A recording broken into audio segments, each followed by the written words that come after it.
तुमच्या दुःखाने कोणालाही घंटा फरक पडत नाही. माझा एक मित्र होता अक्षय. त्याचं सुमारे 6 वर्षाचं रिलेशनशिप होतं. एक दिवस कळलं की त्या मुलीने त्याला फसवलं. ते दुःख तो सहन करू शकला नाही आणि त्याने आत्महत्या केली. अक्षय गेला. काही काळानंतर अशीही बातमी आली की त्याच्या मृत्यूमुळे त्याची आई खूप डिप्रेशनमध्ये गेली होती. आणि काही वेळाने कळलं त्याच्या आईचाही मृत्यू झाला.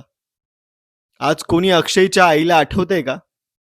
ती मुलगी आजही अक्षयसाठी रोज रडत असेल का? सत्य एकच आहे, जीवन कधीच कोणासाठी थांबत नाही.